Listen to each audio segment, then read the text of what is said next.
इस जीव ने कौन कौन सी पर्यायों को धारण किया और कैसी कैसी पर्यायों को धारण किया और किस प्रकार से उसने धारण किया, ये सबसे बड़ा मुख्य बात होती है। क्योंकि ये दुर्लभता बताते हुए कहते हैं कि हम लोग ये जीव अनंत काल से निगोद की पर्याय में पड़ा हुआ था, जहां पर एक श्वास में 8 से 10 बार जन्म और मरण हो रहा था। ऐसी निगोद की पर्याय में पड़ा हुआ था जहां से निकलने का कोई रास्ता पता नहीं था कि कब हम आगे की पर्याय को प्राप्त होंगे। वो दुर्लभता बताते हुए समझा रहे हैं कि ये दुर्लभता वास्तविकता में वहां से निकल करके वो अपने आप को सौभाग्यशाली मानता है कि निगोद से निकल करके स्थावर काय की पर्याय को प्राप्त हुआ और स्थावर काय में भी वह एक इंद्रिय की पर्याय को प्राप्त होता है। ये दुर्लभता समझना, क्योंकि हमने मनुष्य पर्याय प्राप्त कर ली है तो इसका मतलब ये नहीं है कि तुमने बहुत कुछ प्राप्त कर लिया है। अगर इस मनुष्य पर्याय को ऐसे ही व्यर्थ में तुमने गंवा दिया, भोगों में इसको डुबा दिया, घर मकान धन दौलत आदि व्यापार आदि में डुबा दिया, धर्म कार्य नहीं किए और मां जिनवाणी का श्रवण नहीं किया, तो ध्यान रखना ये मनुष्य पर्याय प्राप्त करके भी पुनश्च निगोद में जाना पड़ेगा। क्योंकि अगर हमने धर्म करते हैं तो सिर्फ अपने मतलब के लिए करते हैं, अपने कार्य के लिए करते हैं, और हम जो कुछ भी करते हैं अपने लिए, तो वास्तविकता में कहते हैं ये लक्षण कुछ ठीक नहीं दिख रहे हैं। क्योंकि ये जो लक्षण है ये ठीक नहीं है। धर्म निस्वार्थ भाव से किया जाता है, सेवा निस्वार्थ भाव से की जाती है, तो वही जीव आगे आगे चल करके अन्य गतियों को प्राप्त करते हुए मोक्ष को प्राप्त होता है। मैं आपसे चर्चा कर रहा था दुर्लभता की और निगोद की पर्याय से निकल करके एक इंद्रिय बना। एक इंद्रिय में भी जल, अग्नि, वायु, वनस्पति और पृथ्वी, जिसको हम कहते हैं, जिस पृथ्वी पर हम चलते हैं, बड़े शौक से कंकड़ पत्थर मिट्टी ये सारी एक इंद्रिय पर्याय से निकले हुए जीव हैं। और जितने भी वह जीव हमें नजर आते हैं वह हमें भले ही लगता होगा मिट्टी में कहाँ जीव है, कहाँ एक इंद्रिय जीव, जल कहाँ हमें दिखता है, फालतू फेंकते रहो, हरी पत्तियां हरे घास हम जानबूझ करके बेफिजूल तोड़ तोड़ करके फेंकते रहो। ये ध्यान रखना इन सब में तुम्हारा जन्म हुआ है, तुम्हारा जन्म हुआ है और इन्हीं से गुजर करके आप इस यहाँ तक पहुंचे हैं। और पहुंचे हैं ये मत समझना कि पुनः आप उस पर्याय में नहीं जाएंगे। ये भी मत समझ लेना कि हम उस समय दूसरी पर्याय को प्राप्त होगी या हम उस वापस नहीं जाएंगे। अगर तुमने अच्छे कर्म कार्य आदि नहीं किया, निस्वार्थ भावना से भावना नहीं भाई, तो यही दुर्लभता बताते हुए कहा वह 5 स्थावर और एक त्रस की पर्याय को प्राप्त होकर के गति पा करके इसके पश्चात वो कहते हैं चारों गतियों में भ्रमण किया, निकला, चारों गतियों में भ्रमण किया, मनुष्य, त्रियंच, नरक गति और देव गति। क्रम क्रम से वहां से नरक गया, त्रियंच बना, फिर मनुष्य बना, फिर देव बना, और देव से फिर वह कौन बनेगा, एक इंद्रिय की पर्याय को प्राप्त हो जाएगा। और पुण्य अगर प्रबल रहा तो आगे बढ़ने को निगोद में जाकर के फिर वहीं की वहीं जहां से यात्रा तुमने प्रारंभ की थी वहीं जाकर के पुनश्च पहुंच जाओगे। इसीलिए कहते हैं नर काया को सुरपति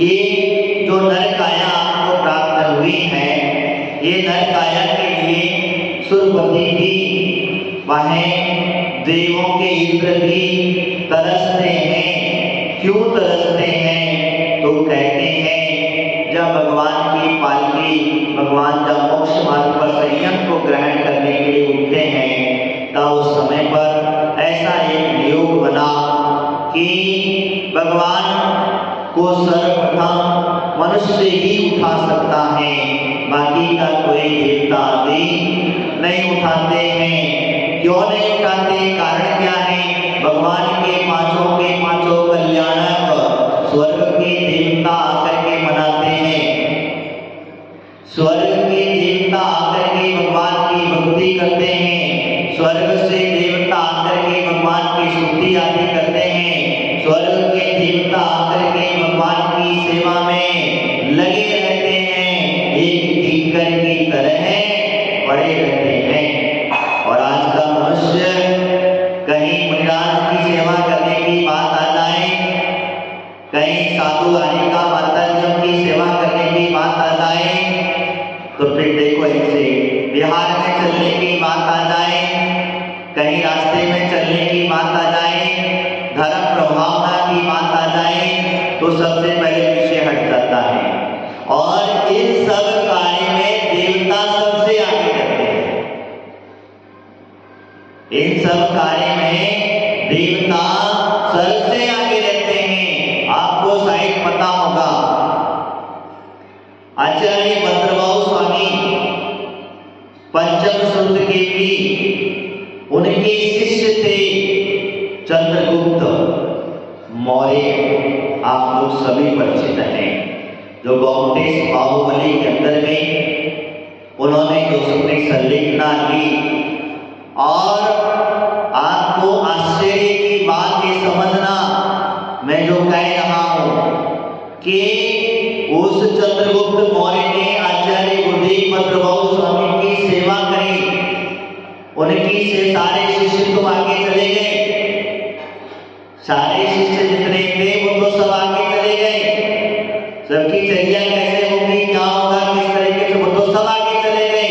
लेकिन भद्रभाव स्वामी का है आगे बढ़ ना सके, उनकी अस्वस्थता की वजह से। तो कहते हैं अब वो अकेले सबको आदेश दे दिया, उन्हें तो कोई परवाह नहीं थी, क्योंकि ज्ञानी थे, द्वादशांग के ज्ञाता थे। और ऐसे द्वादशांग के ज्ञाता उन्हें तो अकेले रहे या संग में रहे, वो तो अपनी अंतरात्मा में रहते। कहते हैं कि चंद्रगुप्त मौर्य ने वह नव दीक्षित मुनिराज थे, तब उन्होंने कहा गुरुदेव मैं तो आपके चरणों में ही रहना चाहता हूँ, मैं आगे नहीं जाना चाहता हूँ। तब कहते कि अगर तुम्हें आहार नहीं मिला तो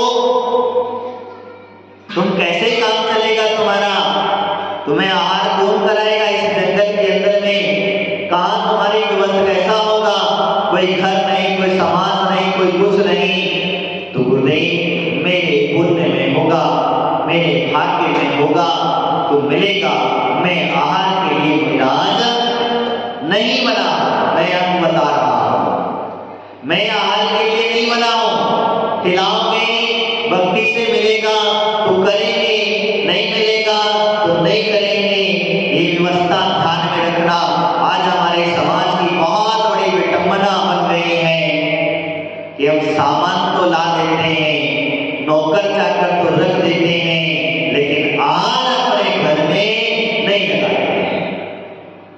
हम साधु की नवला भक्ति करना बंद कर दिए, साधु की सेवा करना बंद कर दिए, और कोई बड़े नामधारी जिसके पीछे हजारों लोग भागते हैं, कोई मीडिया वाला आ जाए, कोई अच्छा धर्म प्रभाव कहते हैं, इसके लिए हम अपने दीवाने हो जाते हैं कि उसे बेचारे को जो साधन अपनी साधना कर रहा है उसके लिए तुमने नौकर रख दिया, एक आहार देने के लिए आपके पास समय नहीं है। और वो आदमी जो साधु अपना प्रभाव मीडिया है, बड़े बड़े लोग उसके पीछे भाग रहे, दानवीर पीछे भागते हैं, उसके पीछे सारा कारोबार छोड़ के सब कुछ चल देते हैं। आज इस समाज की बहुत इस समाज के अंदर में सबसे बड़ा दुष्प्रभाव है, क्योंकि अगर हमने अभी नहीं सुधरे तो ध्यान रखना, जादूगर की भीख इकट्ठी कर लेता है, और जो सच्चा व्यक्ति होता है वो जादू नहीं करता, उसकी तो भक्ति का बहुत बड़ा महत्व हुआ करता है। तो भीड़ के पीछे भागोगे तो तुम्हें कुछ नहीं मिलने वाला, लेकिन बिना भीड़ वालों के पीछे भागोगे तो तुम्हें जरूर अपने उस पुण्य का संचय कर लोगे। इसीलिए कहा जाता है रोगी हो, कोई नया नया दीक्षित हो, बाल मुनि हो, वृद्ध मुनि हो, ऐसे साधुओं की सेवा करनी चाहिए। और ऐसे साधुओं की जो व्यक्ति सेवा करता है, मैं हमेशा कहता हूँ वो आचार्य भद्रबाहु स्वामी की जो सेवा करी, जो चंद्रगुप्त मौर्य थे, क्योंकि उनकी अवस्था किसकी हो गई थी? भद्रबाहु स्वामी की अवस्था कैसी थी? वृद्ध अवस्था हो चुकी थी, चलने में चल नहीं सकते थे, इसीलिए उन्होंने सारे संग को चलता बना। उन्होंने गुरु के प्रति भक्ति रही व न रही, लेकिन अंदर से जिसकी भक्ति थी उसे खाने की चिंता नहीं थी। और उसी का प्रभाव था, जितने दिन तक चंद्रगुप्त मुनिराज वहां रहे, गुरु की समाधि कराई, स्वास्थ्य सांत्वना के साथ गुरु के चरणों में उनकी सेवा करते हुए। और कहते आहार आहार कौन देता था? इस गंगोल जंगल में आहार किसने दिया? तो कहते हैं स्वर्ग के देवता आकर के उनका आहार कराते थे। बताओ कौन कराया? स्वर्ग के देवता करके। और तुम्हारे पास साधु को आहार देने के लिए टाइम नहीं, और जैसे जैसे आ जाते हो भूले भटके, एक गिलास मेरा पहले चले और मैं भागू, जैसे तैसे आ जाते हो। कभी भूले भटके, शांति नहीं है। साधु को शांति से आहार नहीं कराएंगे, इतनी गड़बड़ करेंगे, मैं दो, जैसे कि सारा पुण्य मुझे मिल जाए। विषय निकला, इसलिए विश्वास, मेरी बात का बुरा मत मानना मैं जो कह रहा हूं, क्योंकि ये सब होता है। लेकिन ध्यान रखना, साधु का आहार निरंतर आए हो, शांतिपूर्ण हो, फालतू की बात की चर्चाएं ना करते हुए हो, तो वो आहार साधु के शरीर को लगता है। तो मैं जो आपसे कह रहा था, तो चंद्रगुप्त मुनिराज के जो आहार है देवता भी करा देते हैं, लेकिन देवों के हाथ का आहार मुनिराज नहीं लेते हैं। देवता पता नहीं था, इसीलिए उन्होंने वो आहार लिया। जब संग दक्षिण से लौट करके आया, मुनिराज वहीं पे उनके गुरु चरण नहीं छोड़े, गुरु की समाधि होने के बाद भी गुरु चरण नहीं छोड़े, उन्होंने कहा वहीं रहे। संग वापस लौट करके आया, लौट करके पता चला आहारचर्या कहाँ होती है, बस आप पत्रिका लेके निकलो, अभी देखो तुम्हारी चर्या होती है। पूरा संग था, सारे संग ने आहार किया। एक मुनिराज कहते हैं कमंडल भूल आए। पता कैसे चला? ये बात ध्यान रखना, पता ही नहीं चलता था। कमंडल भूल आए, और कमंडल भूल आए तो अब पता चला कमंडल हम भूल आए हैं। तो आहारचर्या कहाँ हुई थी? बोले ईशान में हुई थी। वहां गए, जाकर के देखा क्या, एक पेड़ के ऊपर कमंडल टंगा हुआ था, और नगर बगल तो कुछ भी था ही नहीं। देवों ने अपनी माया समेट ली, चले गए भक्ति करके, सेवा करके। तब सारे संग को पता चला कि चंद्रगुप्त मौर्य का पुण्य इतना प्रबल था, चंद्रगुप्त मुनिराज का ये पुण्य किससे प्राप्त हुआ? आचार्य गुरुदेव भद्रबाहु स्वामी जी की जो सेवा उन्होंने की, उसी का ही प्रताप था। देवता आकर के उनकी भी आहारचर्या करा दिया करते थे। तब संघ ने प्राश्चित किया, तो कि देवों के आहार असंयमी जीवों से आहार नहीं लेते हैं, देवताओं को संयम नहीं होता है। इसीलिए देवता वहां स्वर्ग के देख करके, मनुष्यों को देख करके तरसते हैं। वो कहते हैं, भावते हैं कि अब अगर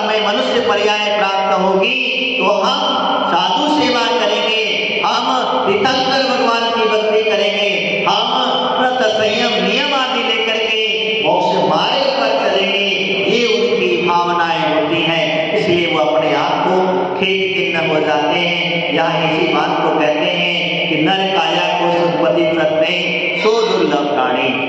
क्यों तरसते हैं? इसी के लिए तरसते हैं। बंधुओं, वास्तविकता में ये दुर्लभता की भावना को बताते हुए कहते हैं क्योंकि नर काया प्राप्त होने के बाद भी अगर हमारे अंदर में ये भावनाएं नहीं आई तो वह हम आज मनुष्य पर्याय को प्राप्त कर तो लिए हैं।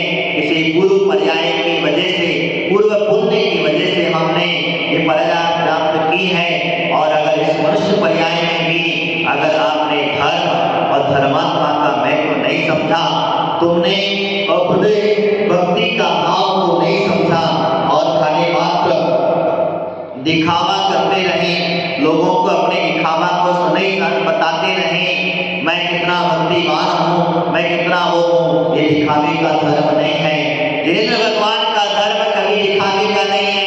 जिनेंद्र भगवान का धर्म चमत्कार का नहीं है। हम जिनेंद्र भगवान का धर्म किसी जादूगर का नहीं है। ये तो यथार्थ है, स्वाभाविक है। इसीलिए तो कहा जाता है स्वभाव के वस्तु स्वभाव धर्मो, वस्तु का जो स्वभाव है वही धर्म है। और धर्म की व्यवस्था समझाते हुए यहाँ पर कहा है, आगे कहते हैं उत्तम देश सुसंगति दुर्लभ श्रावक कुल पाना। ध्यान रखना, दुर्लभता की बात कर रहा हो। अगर आपकी मनुष्य पर्याय प्राप्त हो गई है, मनुष्य बन गए हो, तो उत्तम देश, उत्तम देश, उत्तम देश का मतलब होता है आर्यखंड। उत्तम देश का मतलब होता है आर्यखंड की प्राप्ति होनी। जिस देश में तीर्थंकरों का जन्म होता हो, तीर्थंकरों का सहवास मिलता हो, ऐसे देश में हमारा जन्म होना, ये उत्तम देश को प्राप्त कर लेना। पता है मलिक शो में जन्म ले लिया, मनुष्य भूमि में जन्म ले लिया, वहां जाकर के तुमने जन्म ले लिया, तो फिर वहां जाकर के क्या बनेंगे भाई? मनुष्य बनोगे। कुभूमि में जाकर के एक टांग वाले बनोगे, हाथी घोड़े गाड़े बैल आदि के सीएम जानवरों के मुख वाले बनोगे, दिखोगे मनुष्य, होगे मनुष्य, खाओगे क्या? मिट्टी। आज जो सुंदर पदार्थ तुम खा रहे हो, इन वक्ष की बात आती है तो हम लोग डर जाते हैं कि यही बात वास्तविकता में कही जाती है। यानी उत्तम देश सुसंगति, संगति बड़ी क्या होती है? सुसंगति, सुसंगति क्या होती है? तो सुसंगति के माध्यम से कहते हैं अच्छे अच्छे व्यक्तियों की संगति प्राप्त हो। धर्मात्मा जीवों की संगति प्राप्त होना ये भी दुर्लभता है। धर्मात्मा जीवों की संगति प्राप्त होना ये सबसे बड़ी दुर्लभता है। और अच्छे व्यक्तियों की संगति प्राप्त हो, क्योंकि दुर्जन व्यक्ति बहुत मिल जाएंगे। मंदिर और गुरुओं के पास ले जाना वाला व्यक्ति बहुत कम मिलेंगे, लेकिन मंदिर नहीं जाने देने वाले व्यक्ति, गुरुओं के पास नहीं जाने वाले व्यक्ति, नहीं ले जाने वाले व्यक्ति बहुत मिल जाएंगे। बहुत लोग आकर करें क्या रखा है, रोज रोज तो जाते हो, रोज रोज तो महाराज को हाथ देने जाते हो, रोज रोज तो महाराज की सेवा करने जाते हो, रोज रोज तो मंदिर भगवान की पूजा पाठ करने जाते हो। तो ऐसे कहने वाले लोग अभी रुक जाओ, बाद में देख लेना, नहीं हो सकता तुम्हारा समय हो रहा है भगवान की पूजा पाठ करने का, हो गया कोई व्यक्ति आकर के खड़ा हो गया तो कहेगा यार अभी रुको, बाद में कर लेना, दिन तो बड़ा है पूरा। तो ऐसे लोग बहुत मिल जाएंगे। दुर्जन है ये, सज्जन का स्वभाव नहीं है। सज्जन व्यक्ति का स्वभाव ये होता है कि वो सबसे पहले आपके धर्म कार्य में सहभागी बनता है, वो सज्जन है। दुर्जन व्यक्ति कोई ना कोई बहाना बना करके, रास्ता निकाल करके या तो आपको रुका देगा, या तो आपको रुका देगा, या फिर आपको जाने की नहीं देगा। और सज्जन व्यक्ति कहेगा चलो महाराज के प्रवचन का समय हो गया है, अब तुम भी सुनो, अब भी सुन लेंगे, दो शब्द हमारे दिलवाणी के हमारे कान में पड़ेंगे, भगवान के दर्शन करने का सौभाग्य मिलेगा। ये सज्जनता की पहचान है। आहार का समय हो गया, दो दिन दुपट्टा पहन लो, फटाफट चलो आहार देंगे। क्यों? तुम भी हम भी देंगे, संस्कार पढ़ेंगे, तुम भी पुण्य कमाओ, हम भी कमाएंगे। ये सारी बातें सज्जनता की दुर्जन व्यक्ति की नहीं है। और नहीं दे सकते हो वही बात नहीं है, बाहर से अनुमोदना कर लेंगे, बाहर से कोई सेवा करने का मौका मिलेगा हम वो कर लेंगे, लेकिन वह सज्जनता की बात कहते हैं। अब आगे कहा श्रावक कुल पाना, तुम सब अपने आप को श्रावक कहते हो, सबके सब अपने आप को श्रावक कहते हैं।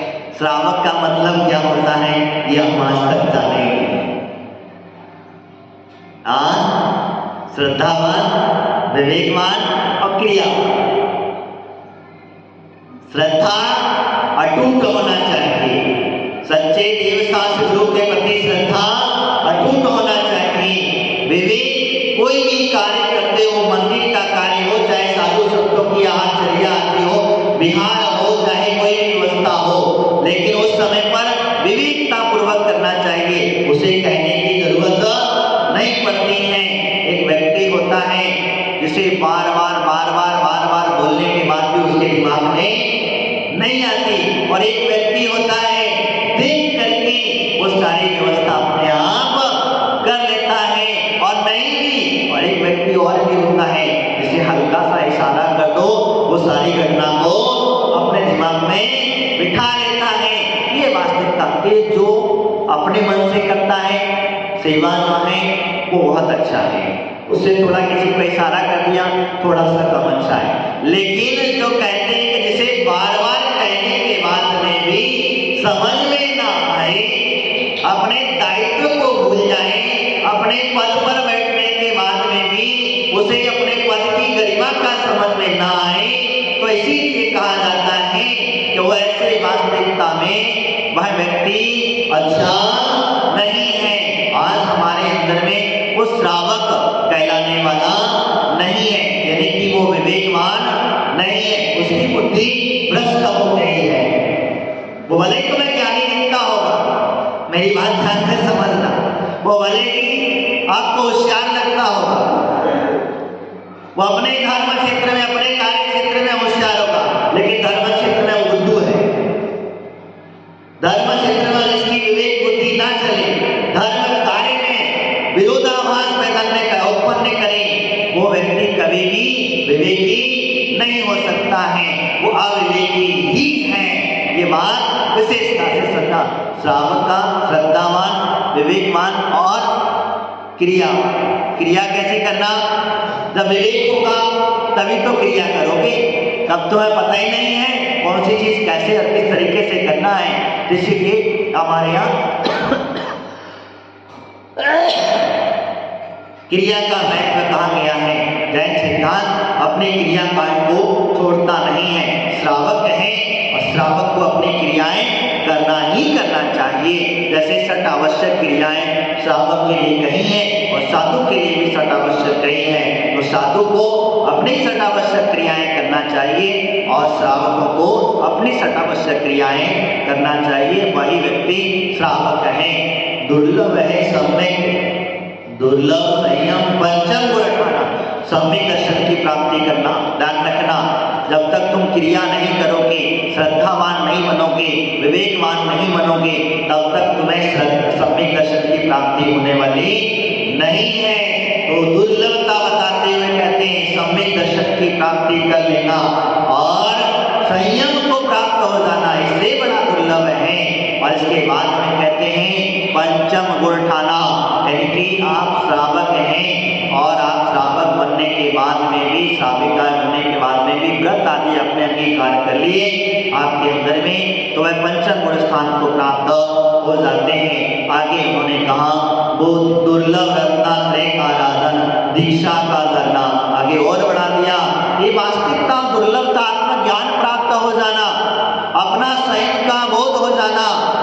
अभी तक हमने दूसरों के लिए जिए, हम दूसरों के लिए सब कुछ करते हैं, लेकिन स्वयं के लिए क्या करते हैं ये अभी तक हमने जाना ही नहीं है। स्वयं के उत्थान के लिए क्या करना चाहिए और क्या नहीं करना चाहिए ये हमने समझा ही नहीं है। ये वास्तविकता में कहते हैं रत्नात्रय की आराधना किए बगैर तुम्हारी उन्नति नहीं होगी, स्वयं का उत्थान नहीं होगा। और अगर आप आपने रत्नात्रय की आराधना कर ली तो समझना तुमने दीक्षा को अंगीकार कर लोगे। ये दीक्षा बड़ी दुर्लभता से प्राप्त होती है और मैं तो कहता हूँ फतेहपुर वासियों ने बड़ा सौभाग्य पाया जो एक नहीं दो दो गुरुओं का दीक्षा दिवस मनाने का सौभाग्य। ये वास्तविकता में हर किसी को नहीं मिलता है, क्योंकि हम दीक्षा नहीं ले सकते हैं तो कम से कम जो संयमी व्यक्ति है उसका संयम दिवस अवश्य मना सकते हैं। ये भावना पाते हुए कि हमने ये प्राप्त नहीं कर पाए, कोई बात नहीं है, हे गुरुदेव आपके संयम दिवस में हम संयमागी बन करके ये भावना बातें कि हम भी इसी मोक्ष मार्ग पर बढ़े और अपने आत्म कल्याण के मार्ग पर बढ़ने की भावनाएं पाते हैं। वास्तविकता में कहते हैं मुनिवर व्रत के पालन करना, शुद्ध भाव करना। अब मुनि व्रत भी धर लिए, आगे कहते हैं वहां सुंदर की व्यवस्था कह दिया कि शुद्ध भाव, बड़े सरल शुद्ध भाव कर लेना, बिल्कुल आड़े टेढ़े नहीं, सीधे सीधे चलना। ना आड़े टेढ़े चलोगे तो भटक जाओगे, आड़े टेढ़े चलोगे तो भटक जाओगे। पंकज ले जा, आड़े टेढ़े चलोगे तो वह भटक जाओगे, सीधे सीधे चलोगे तो अपने जीवन का कल्याण कर लोगे। मोक्ष हमेशा सीधा है, मोक्ष हमेशा सीधा है, टेढ़ा नहीं है। और जो व्यक्ति टेढ़ा टेढ़ा चलता है वो मोक्ष अभी उससे जाना ही नहीं है। ये विशेषता समझ करके चलना। आगे बने बोधिता को बताया कि शुद्ध भाव की व्यवस्था समझाते हुए अपने आप को संबोधन करते हुए कहा, फिर जब जिसके शुद्ध भाव हो जाते हैं तभी करके वह केवल ज्ञान आदि को प्राप्त करके मोक्ष को प्राप्त कर लेता है। यही वास्तविकता भावना को संबोधन करते हुए कहते हैं।